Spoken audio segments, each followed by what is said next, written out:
ეხლა კი პასტისთვის დაგჭირდებათ. 300 გრამი ფქვილი, 3 ცალი კვერცხი და დაახლოებით 10 გრამი მარილი. სამოქშოო ზედაპირზე გადმოყარეთ ფქვილი და გავუკეთეთ ჩაღრმავება როგორც ვიდეოში ანაჩვენები. ჩაატეხეთ კვერცხები შიგნით ამ ჩაღრმავებაში, დავამატეთ მარილი და დავიწყოთ მოზელვა. ნელ-ნელა ცემენტივით გარედან უნდა ავიღოთ ფქვილი და კარგად მოვზილოთ და საბოლოო ჯამში შეიკურება ჩვენი ცომაც.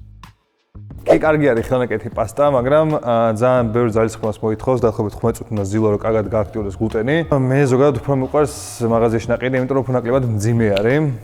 ცოტა გამძიმებს უფრო ვიდრე ჩვეულებრივი პასტა. და რა ვიცი, თუ ცოტა გეზარება პასტის გაკეთება, შეგვიძლია რომ იყიდე ჩვეულებრივად, ამიტომ არაფერი ცოდვას არ ჩაიდე. დაიწყეთ ყველაზე დიდ ზომაზე გამოტარება, ერთხელ გადაკეთეთ როგორც ვიდეოში ანაჩვენები და შემდეგ ეს პროცესი გაიმეორეთ ორჯერ. და ნელ-ნელა ერთი საფეხური დავუწევთ ხოლმე სისქენ და გავაბრტყელოთ ჩვენი პასტა. ეს ჩვენი ლაზანიას პასტა და უნდა იყოს ისეთი, რომ სინათლეზე რო გაწევ, ხელი უნდა ილანდებოდეს შიგნით, რა ეგეთით ხელი უნდა იყოს. და ახლა გავაკეთებთ კიდე შემდეგებს და ვიყურეთ. მერე მოვხარშოთ პასტაც.